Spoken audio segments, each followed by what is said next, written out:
नमस्कार, स्वागत है आपका डीडी न्यूज में। आपके साथ मैं हूं गौरव श्रीवास्तव और आप देख रहे हैं हमारा खास कार्यक्रम शीतलहर का कहर। हर साल नवंबर महीने के आते ही ठंड दस्तक देने लगती है और दिसंबर का महीना आते ही ये अपने चरम पर पहुंचने लगती है। हालांकि ठंड के चरम पर पहुंचने का कोई पैमाना नहीं है, ये तो साल दर साल और बढ़ती ही जा रही है। हर साल कोई ना कोई रिकॉर्ड टूटता जरूर नजर आता है। साथ ही इसके कई गंभीर परिणाम भी देखने को मिलते हैं। दिल्ली और उत्तर भारत में फिलहाल जो शीतलहर अब की बार चली वो काफी जबरदस्त है। इसमें रेड अलर्ट भी कई बार जारी हो चुका है। हालांकि मौसम विभाग ने पहले ही अनुमान जता दिया था कि इस बार शीतलहर के तमाम प्रभाव देखने को मिल सकते हैं। अगर आपको याद हो तो पिछले साल दिल्ली एनसीआर ने 10 सालों में सबसे ज्यादा ठंड और शीतलहर देखी गई थी। अमूमन साल के शुरुआती महीनों में भी यही हाल है, चाहे बात जनवरी की हो या मौजूदा समय में चल रहे फरवरी की हो। ऐसे में आज इस विषय पर हम चर्चा करेंगे कि क्या ठंड में शीतलहर से क्या नुकसान हो सकते हैं और क्या होता है शीतलहर का प्रकोप, साथ ही स्वास्थ्य पर इसका क्या असर पड़ता है और कैसे मौसम में लगातार परिवर्तन होता रहता है और कब कब इसका व्यापक असर देखने को मिलता है। तो चलिए शुरुआत करते हैं इस खास शो की और अपने खास मेहमानों से सबसे पहले आपका परिचय करवा देते हैं। तो हमारे साथ दो मेहमान बहुत ही खास हमारे साथ जुड़ चुके हैं। हमारे साथ कृष्णा एस वत्स जी हैं जो कि सदस्य हैं एनडीएमए के। सर, बहुत स्वागत है आपका। और साथ ही हमारे साथ डॉक्टर एस.एम. रहेजा जी हैं जो कि वरिष्ठ चिकित्सक हैं। आपका भी बहुत बहुत स्वागत है। कृष्णा जी, मैं आप ही के साथ शुरुआत करना चाहूँगा। जैसा कि हम जानते हैं कि पहले से पूर्वानुमान इसमें जताया जाता है, ऐसे में एनडीएमए की तरफ से जब हम बात करते हैं तो वहाँ पर किस तरह की खास तैयारियाँ आप लोगों की तरफ से की जाती हैं? जब भी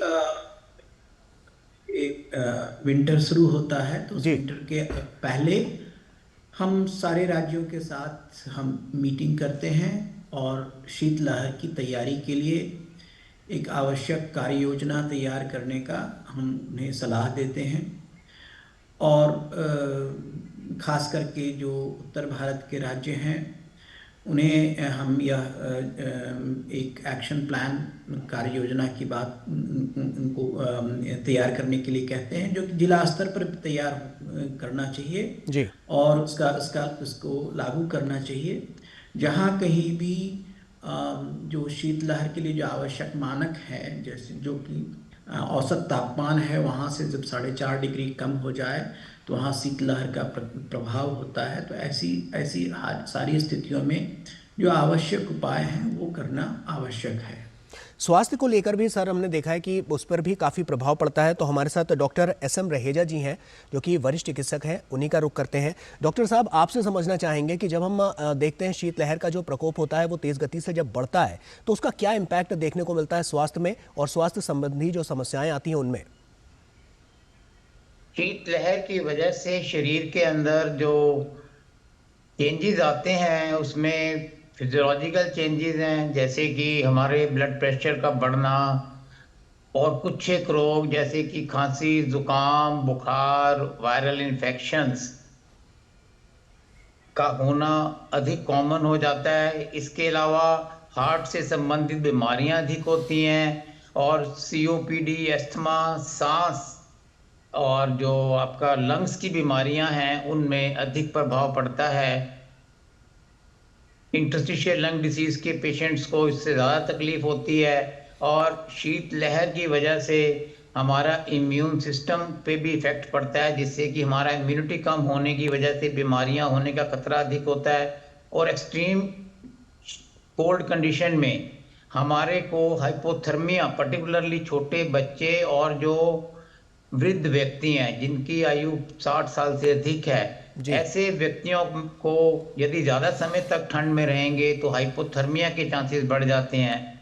और जिनका इम्यूनिटी कम है, जैसे कि एक्सट्रीम ऑफ एज, एल्डरली व्यक्ति, वृद्ध व्यक्ति, छोटे बच्चे, diabetic patient, COPD, asthma, chronic lung disease के पेशेंट, हार्ट की बीमारियों से जो ग्रसित हैं, जिनका ब्लड प्रेशर अधिक है, तो ऐसे मरीजों को अधिक ध्यान रखना चाहिए। Diabetics, obese patients, pregnant women, ऐसे व्यक्तियों को अधिक ठंड में ज़्यादा ध्यान रखने की ज़रूरत है।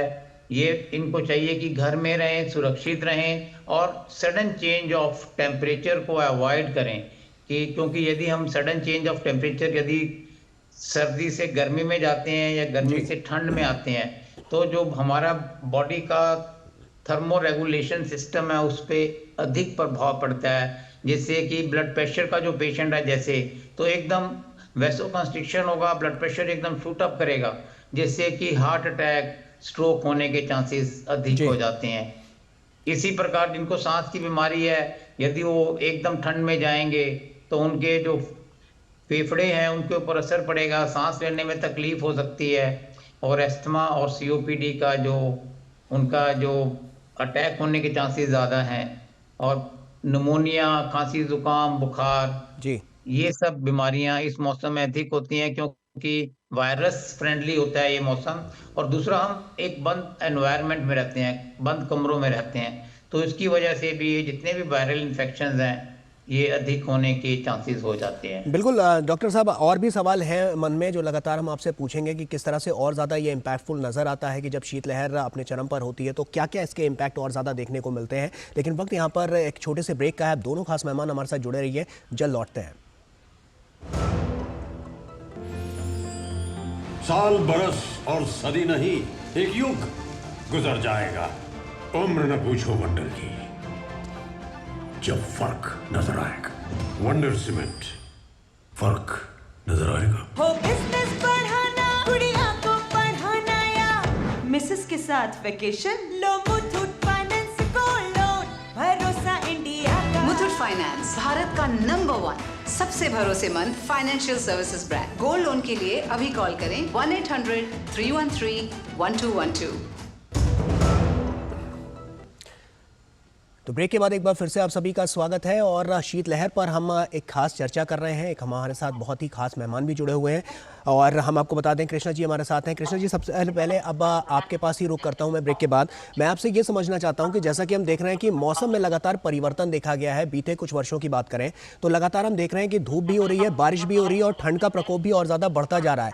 ये जो तमाम परिवर्तन है ये किस ओर इशारा कर रहे हैं कि आने वाले समय में हम किस तरह से तैयार हो सकते हैं और किस तरह की खास हिदायत यहाँ पर आप देंगे कि जिससे बचाव और सावधानी बरती जा सकती है। एक तो जो हमारा एक्सट्रीम टेम्परेचर का तो है ही है जी, जैसे जो क्लाइमेट चेंज के कारण तापमान बढ़ता है, बारिश का की मात्रा भी बढ़ी है। तो जो एक्सट्रीमिटीज़ हैं वो हमें ज़्यादा देखने को मिलते हैं और इसके लिए हमें आवश्यक तैयारी करना ज़रूरी है। और हम इसके लिए हम एडवाइजरी जो देते हैं वो यह देते हैं कि लोग सुरक्षित रहें। लोग पहले तो जो टेम्परेचर है उसको अच्छे से मॉनिटर करें, उसके बारे में जानकारी लें। आईएमडी हमेशा बुलेटिन जारी करता है, एनडीएमए, एसडीएमए वो भी एडवाइजरी इशू करते हैं, तो लोग इस पर ध्यान जरूर रखें। और जब भी इस तरह से तापमान नीचे गिरता है तो लोग अपने को घर में रहें। जो टेम्परेचर का वेरिएशन होता है जैसा कि अभी डॉक्टर साहब ने बताया उससे अपने को बचाएं। और जो आवश्यक जो कदम है जैसे कि आप लेयर्स में कपड़े पहने, इसके कारण आपको ठंड कम लगे। थोड़ा ये जो कहते हैं सनलाइट है, सनलाइट में रहें तो थोड़ा आपको आवश्यक जो ऊष्मा है वो मिलती है। तो जो कुछ भी आप कर सकते हैं। और इसमें क्या होता है कि थोड़ी सामाजिक आर्थिक परिस्थितियां भी होती हैं। जो लोग गरीब होते हैं उनको उन पर ज़्यादा ये प्रभाव पड़ता है, उन्हें ज़्यादा सुरक्षित रहने की ज़रूरत होती है। कई जिलों में हमने रैन बसेरा के लिए भी कहा है जहाँ पर लोग रात में रह सकते हैं। जिला प्रशासन उन्हें कंबल वगैरह की सुविधा भी प्रदान कर सकता है। तो ये सारे जो कदम हैं ये लेने आवश्यक हैं और इसके लिए राज्य शासन के स्तर पर, जिला प्रशासन के स्तर पर और एनजीओज के जो हैं जो सामाजिक स्तर पर भी प्रयत्न करना आवश्यक है। तो ऐसे में किन किन क्षेत्रों पर सबसे ज़्यादा फोकस रहता है एनडीएमए का, क्योंकि हम देख रहे हैं कि शीतलहर का जो प्रकोप है वो तमाम क्षेत्रों पर पड़ता है। किस तरह से आपका फोकस रहता है और कैसे आप उसकी जो प्रणाली है और जो रूपरेखा है उसको तैयार करते हैं? उत्तर भारत के जो राज्य हैं उन पर ज़्यादा असर पड़ता है, और पहाड़ी क्षेत्र में जो के राज्य हैं, है ना, वहाँ जब जब एक बर्फ गिरता है या तापमान बहुत तेजी से नीचे गिरता है, तो वहाँ भी शीतलहर हम डिक्लेयर करते हैं। तो जैसे ही जो हर जगह का जो औसत तापमान है, उस औसत तापमान में जो 4.5 डिग्री, और ये जो औसत तापमान है ये एक राज्य से दूसरे राज्य का अलग होता है। तो जब भी औसत तापमान से 4.5 डिग्री कम होता है तो हम शीतलहर डिक्लेयर करते हैं। और जब जो 6.4 से भी जब नीचे होता है तो उसको हम वो काफ़ी एक्सट्रीम कोल्ड वेव की बात हम कर सीवियर कोल्ड वेव की बात करते हैं। जी, डॉक्टर रहेजा आपका रुख करना चाहूँगा। डॉक्टर रहेजा, जैसा कि हम जानते हैं कि जो बुजुर्ग होते हैं, साफ तौर पर कहा जाता है कि ठंड में उनको बहुत ज़्यादा सतर्क रहने की ज़रूरत होती है, और ख़ास तौर पर हार्ट पेशेंट, कितना इम्पैक्टफुल यहाँ पर आपको नज़र आता है और कितना इम्पैक्ट इससे पड़ता है, इसका प्रभाव कितना रहता है कि जिससे उनकी जान माल का कोई नुकसान ना हो? पर्टिकुलरली जो वृद्ध व्यक्ति हैं जिनकी आयु 60 साल से अधिक है, उनके ऊपर इस शीतलहर का इफेक्ट ज़्यादा पड़ता है। उसकी वजह यह है कि एक तो उनका इम्यून सिस्टम वीक होता है, दूसरा वो ऑलरेडी कुछ ना कुछ बीमारी से ग्रसित होते हैं, जैसे हाई ब्लड प्रेशर, हार्ट की बीमारी, लंग्स की बीमारी, diabetes, hypertension, high blood pressure का होना, और इम्यून सिस्टम में वीकनेस होती है, इम्यून सिस्टम वीक होता है। तो ऐसे व्यक्तियों को ज़्यादा ध्यान रखना चाहिए। दूसरी बात यह है, जो हार्ट के पेशेंट हैं, जैसे हमने बताया, यदि वो अधिक सर्दी में जाते हैं शीतलहर के दौरान, जो स्किन का तापमान है वो जैसे ही गिरता है तो स्किन के जो ब्लड वेसल्स हैं उसमें वैसो कंस्ट्रिक्शन होता है, जिसकी वजह से एकदम ब्लड प्रेशर बढ़ जाता है, पर्टिकुलरली सिस्टोलिक ब्लड प्रेशर। तो उसकी वजह से हार्ट अटैक आने का खतरा बढ़ जाता है, स्ट्रोक आने का खतरा बढ़ जाता है।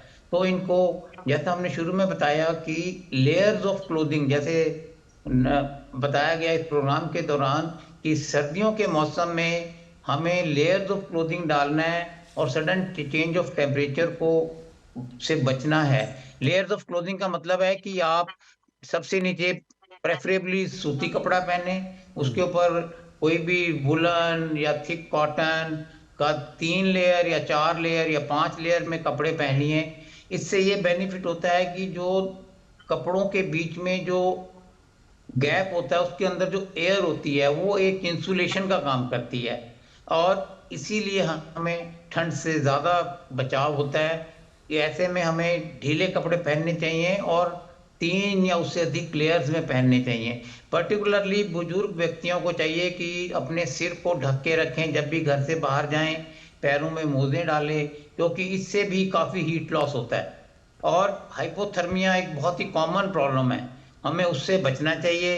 सडन चेंज ऑफ टेम्परेचर, जैसे यदि आप नहा के आ रहे हैं तो एकदम बाहर हवा में ना जाएं, बाहर आने के बाद मल्टीपल लेयर्स ऑफ क्लोथ्स डालें, थोड़ा टाइम आराम करें एम्बिएंट टेम्परेचर में, फिर धीरे धीरे चेंज ऑफ टेम्परेचर को आगे लें। और दूसरी चीज़ है कि सर्दियों के मौसम में हमें खाने पीने का ध्यान भी अधिक रखना है, अपनी बॉडी का हाइड्रेशन को मेंटेन करना है। ये बहुत ही आवश्यक बात है, क्योंकि सर्दियों में अक्सर हम पानी कम पीते हैं, तो पानी अधिक पिए जिससे कि बॉडी का जो होम्योस्टैटिक मैकेनिज्म है वो सिस्टम ठीक से काम करे, हमारा स्किन हाइड्रेटेड रहे, ब्लड प्रेशर और बाकी जो हमारे सिस्टम्स हैं बॉडी के वो सही से काम करें। ज़्यादा तला हुआ मसाले वाला खाना खाने से बचें, क्योंकि सर्दियों के मौसम में अक्सर हमने देखा कि हम व्यायाम कम करते हैं, तो इससे हमारा वेट बढ़ना, एसिडिटी, गैस का बनना अधिक होता है। और सर्दियों के मौसम में रेगुलर एक्सरसाइज का भी एक बहुत अहम योगदान है, जिसमें कि हम स्ट्रेचिंग एक्सरसाइज कर सकते हैं, वेट हल्का अगेंस्ट रेजिस्टेंस या एरोबिक्स कर सकते हैं। प्रेफरेबली हमें सर्दियों के मौसम में यदि हम व्यायाम करते हैं तो ऐसे समय पे करें जब एम्बिएंट या टेम्परेचर ठीक है, बहुत ज़्यादा ठंड नहीं है।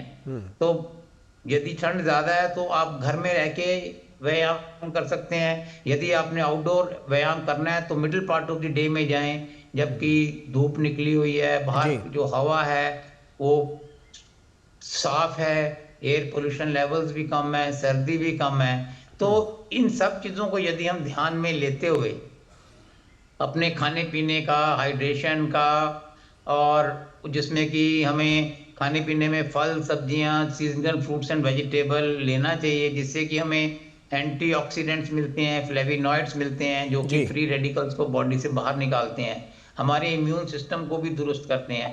नींद पूरी लें, खुश रहें, अपने दोस्तों से, परिवार से कनेक्टेड रहें, क्योंकि ये भी देखा गया कि सीजनल अफेक्टिंग डिसऑर्डर्स काफी होते हैं इस समय। यानी कि पर्टिकुलरली जो जी। व्यक्ति अकेले रहते हैं या जो एल्डरली व्यक्ति हैं, जी। यदि वो सर्दियों के मौसम में ज्यादा किसी से मिल नहीं पाते, घर में ही रहते हैं, तो उनको सीजनल अफेक्टिंग डिसऑर्डर, जिसमें कि डिप्रेशन, एंजाइटी, नर्वसनेस का होना अधिक होता है। तो इन सारी चीजों को यदि हम सम अप करें तो जी। ये मौसम में हम अपने आप को दुरुस्त रख सकते हैं, खुश रह सकते हैं।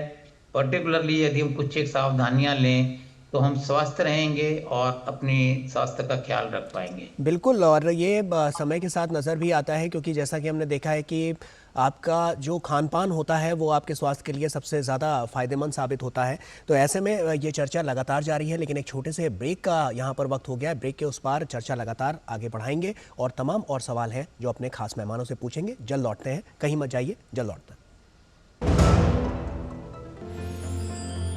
साल, बरस और सदी नहीं, एक युग गुजर जाएगा। उम्र न पूछो वंडर की, जब फर्क नजर आएगा। वंडर सीमेंट, फर्क नजर आएगा। तो ब्रेक के बाद एक बार फिर से आप सभी का स्वागत है। शीतलहर पर हम ये खास चर्चा कर रहे हैं और हमारे साथ बहुत ही खास मेहमान भी लगातार यहाँ पर जुड़े हुए हैं। कृष्णा जी, अब आप ही का रुख करना चाहूँगा और आपसे मेरा अगला सवाल ये है कि जैसा कि हमने देखा है कि मौसम बदलने के साथ और जब हम देखते हैं क्लाइमेट चेंज की, जब हम बात करते हैं, जलवायु परिवर्तन की बात करते हैं, तो हमने देखा है उसका बहुत बड़ा इम्पैक्ट मौसम पर पड़ा है कि अब धूप भी बहुत कम निकलने लगी है। कई बार हमने देखा है कि बारिश का सामना भी करना पड़ता है। उसके अलावा अब की बार देखा गया है कि जो अब की बार के आंकड़े सामने आए, जो तस्वीरें सामने आई हैं, उसमें तो ये है कि अब की बार बर्फ़ देर से पड़ी है, इसलिए भी ठंड थोड़ा और ज़्यादा जो उसका प्रकोप है वो और ज़्यादा नज़र आ रहा है। तो इन सब फैक्टरों को अगर हम मिलाएं तो क्या लगता है इसका कितना बड़ा प्रभाव लगातार पड़ता हुआ जनजीवन पर नज़र आ रहा है, और किस तरह से हम तैयार हो सकते हैं इसके लिए, और एनडीएमए किस तरह से तैयार है? जलवायु परिवर्तन का तो निश्चित रूप से असर पड़ता है और पड़ा है। और जिस भी मौसम में आप देखें, जैसे अगर गर्मियों की बात करें तो हीट वेव की तीव्रता बढ़ गई है जी। ना। और जैसे अब फ्लैश फ्लड्स काफ़ी होने लगे हैं और फ्लैश फ्लड्स के कारण लैंडस्लाइड्स होने लगे हैं। और इसी तरह से अगर आप देखें तो ये सर्दियों के मौसम में जनरली, जैसे पहले तो 15 जनवरी के बाद इसका सर्दियों का प्रभाव बहुत कम हो जाता था, लेकिन अभी भी शीतलहर चल रही है। जी। तो मौसम पर निश्चित रूप से इसका प्रभाव पड़ा है और इसके कारण जो एक्सट्रीम इवेंट्स हैं उनकी संख्या बढ़ गई है। और एनडीएमए और जो सारे एसडीएमए हैं, इनको मिलजुल करके इसका मुकाबला करना पड़ता है हमें अभी से। जैसे अगर हीट वेव की तैयारी अभी अब हमें शुरू कर देनी होती है। जी। तो वैसे ही हम सितंबर अक्टूबर में हम शीतलहर की भी तैयारी शुरू करते हैं, जब सारे राज्यों के साथ हम मीटिंग करते हैं और उन्हें कहते हैं कि इसके लिए जो एक्शन प्लान तैयार करें, जिला स्तर पर सारे जिला प्रशासन से बात करें। और जो खास करके हमारी जो जिम्मेदारी है वो समाज के गरीब तबके के प्रति ज़्यादा है, उनके लिए हम क्या व्यवस्था कर सकते हैं। जो लोग समृद्ध हैं, जो लोग मध्य वर्ग के हैं, वो अपना देखभाल कर सकते हैं, लेकिन जो सामाजिक आर्थिक रूप से कमज़ोर हैं उनके लिए ज़रूर प्रशासन को उस मदद करने की आवश्यकता है। जी। तो वो बहुत ही आवश्यक है। और साथ साथ लोगों के मदद करने के साथ साथ ये शीतलहर का प्रभाव कृषि पर भी पड़ता है, जानवरों पर पड़ता है। तो उन सारी चीज़ों की भी हमें के प्रति, उन सारी चीज़ों के प्रति भी सजग रहने की आवश्यकता है। जी कृष्णा जी, ये देखा भी गया है कि जो बेमौसम बरसात है वो तमाम बार फसलों का भी नुकसान करती है, तो कृषि क्षेत्र तो इससे प्रभावित होता ही है। इसके अलावा और कौन कौन से क्षेत्र हैं जो लगातार इससे प्रभावित होते हैं, और ये बेमौसम जो बरसात होती है उसका कारण किस तरह से देखा जाए, और उससे हम कह सकते हैं कि जो नुकसान होता है उसके लिए किस तरह के स्टेप उठाए जाने चाहिए? देखिए, बेमौसम बरसात जो है वो तो बिल्कुल थोड़ा मैं जो कह रहा हूँ कि इंट्रा सीजनल जो वेरिएशंस हैं वो बढ़ गए हैं। तो बरसात कभी भी होती है, और मतलब जब होती है तो भारी मात्रा में हो जाती है, और उससे फसलों का काफ़ी नुकसान होता है। और हमें थोड़ा इस बात की ओर इसलिए ध्यान रखना आवश्यक होता है कि ये हम किस तरह से इन सारी चीज़ों का प्रभाव हम कम कर सकते हैं। थोड़ा अगर उसकी जानकारी हमें हमेशा मिलती रहे तो हम अपने जो फसलों को हम ज़्यादा की ओर ध्यान दे सकते हैं। पर जो आवश्यक जो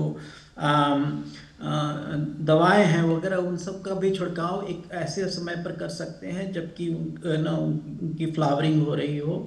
तो ये सारी चीज़ें हम एक अपनी योजना के तहत हम करने का निर्देश देते हैं। जी, जैसा कि हमने देखा है कि एनडीएमए फ़ोन अलर्ट भी देता है मौसम को लेकर, तो ऐसे में साफ तौर पर उसको अगर हम देखें तो आपकी तैयारियां क्या कहती हैं और किस तरह से उसका रिस्पांस अभी आप देख पा रहे हैं?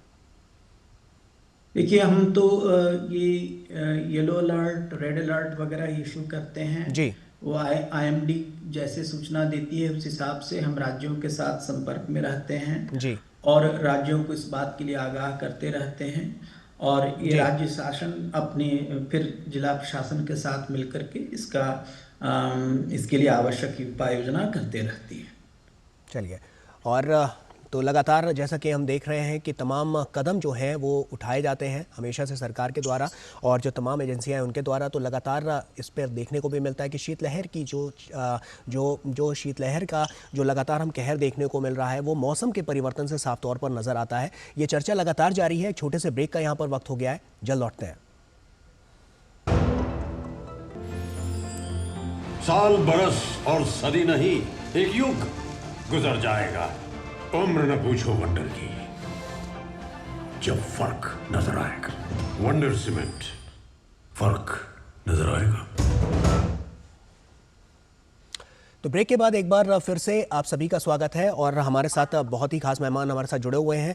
डॉक्टर रहेजा, आप ही का रुख करता हूं। अब की बार जैसा कि हमने देखा कि शीतलहर में जो हम बात कर रहे हैं, क्योंकि कहीं ना कहीं प्रदूषण का स्तर भी लगातार बढ़ता जा रहा है। स्मॉग जब कन्वर्ट हो गया था तो कहीं ना कहीं जब तेज़ हवा गति यहाँ पर देखने को मिली, और जैसे ही नवंबर दिसंबर का महीना आया तो वहाँ पर भी बीमारियाँ अपने चरम पर पहुँचना शुरू हो गई। किस तरह से इसको आप देखते हैं और कैसे लोग इससे सावधान रह सकते हैं? शीतलहर का प्रकोप तो है ही है, लेकिन साथ ही साथ जो दूषित हवा भी है वो कितना इम्पैक्ट डाल रही है?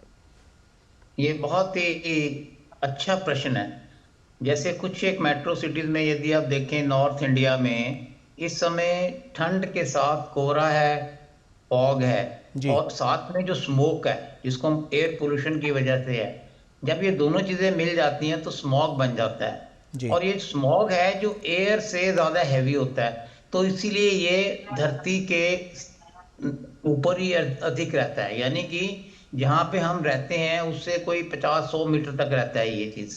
तो ये बहुत ही ज्यादा खतरनाक है हमारे स्वास्थ्य के लिए, क्योंकि इसमें ठंडी हवा, स्मॉग जो है, फॉग के साथ जो स्मॉग है, इसके अंदर विषैले केमिकल जैसे carbon monoxide, carbon dioxide, oxides of nitrogen, sulphur dioxide और हाइड्रोकार्बन्स, टोल्यूडीन, ये सारी केमिकल्स होते हैं। इसके अलावा 2.5 माइक्रोन से छोटे या उससे बड़े पार्टिकल्स सस्पेंडेड रहते हैं। और यदि हम इस समय बाहर जाते हैं आउटडोर एक्टिविटी करने, जैसे कि सुबह शाम यदि आप देखें तो स्मॉग अधिक होता है, जिसको हम कहते हैं कि मिल्की वाइट होती है एयर, और जो स्काई है वो मिल्की वाइट दिखता है, हमें धुंधला दिखता है। तो ऐसे में चाहिए कि हम इनडोर रहें, घर के अंदर रहें, सुरक्षित रहें, आउटडोर फिजिकल एक्टिविटी करने से बचें। हम बार बार ये समझाते हैं कि इस समय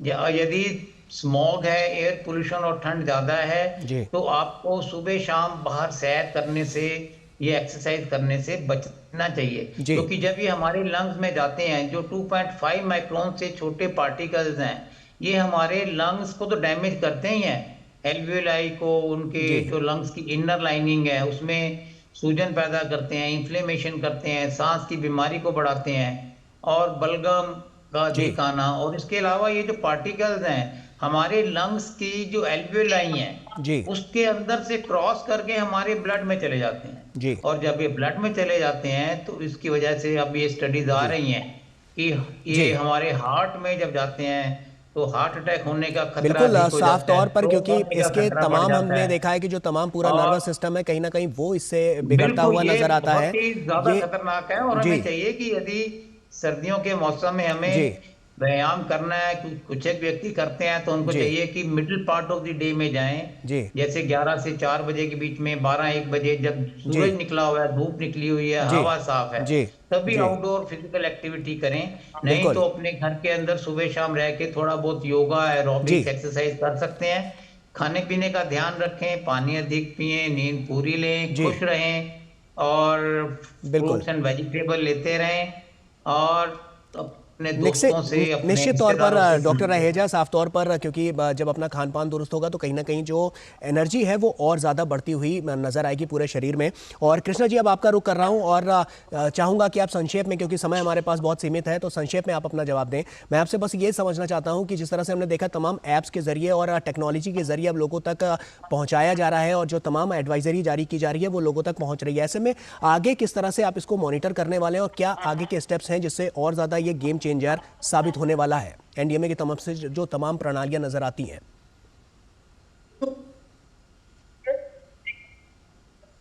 जी। मॉनिटर करते रहेंगे तापमान का, राज्यों को ये एडवाइजरी इशू करते रहेंगे जी। और लोगों को आगाह करते रहेंगे कि लोग घरों में रहें, सुरक्षित रहें, अपने स्वास्थ्य का ख्याल रखें, जो बड़े हैं और वृद्ध हैं उनका ख्याल रखें, और जो स्वास्थ्य संबंधी आवश्यक जो प्रिकॉशंस हैं वो जरूर लें। जी। और अब ये साथ ही साथ जो है इसका जो सामाजिक आर्थिक आयाम है, लोगों को उसकी ओर जरूर ध्यान देना चाहिए। जो गरीब तबके के लोग हैं उन्हें किस तरह से सुरक्षित रखा जाए, उसकी ओर जरूर हमें संवेदनशील होने की आवश्यकता है। जी, निश्चित तौर पर बहुत बहुत शुक्रिया आप दोनों का हमसे जुड़ने के लिए और इस चर्चा में भाग लेने का, तमाम जो अपनी बातें हैं वो दर्शकों तक पहुंचाने के लिए बहुत बहुत शुक्रिया आपका। कृष्णा एचवस जी आपका भी, और डॉक्टर SM रहेजा आपका भी बहुत बहुत शुक्रिया इस चर्चा में शामिल होने के लिए। तो साफ तौर पर जैसा कि शीतलहर का कहर देखा जा रहा है, क्योंकि मौसम में भारी परिवर्तन नजर आ रहा है, जलवायु परिवर्तन भी इसका एक प्रमुख कारण है, क्योंकि साफ तौर पर जिस तरह से बर्फ जब देर से पड़ी तो शीतलहर भी देर तक रहेगी, और ये साफ तौर पर नजर भी आ रहा है। जैसा कि बताया गया है कि आप अपने घरों पर रहिए, सुरक्षित रहिए, स्वस्थ रहिए, और यही हम आपसे भी आशा करते हैं, क्योंकि शीतलहर का जो प्रकोप है वो लगातार बढ़ता जा रहा है। तो ऐसे में इससे निजात पाने के लिए आप अपने घरों में रहिए, ज़रूरी हो तभी घर से बाहर निकलिए, और साफ तौर पर अपना और अपने परिवार का ख्याल रखिए। इसी के साथ हमारे इस खास कार्यक्रम में फिलहाल अभी के लिए इतना ही। हमारी पूरी टीम को दीजिए इजाज़त। नमस्कार।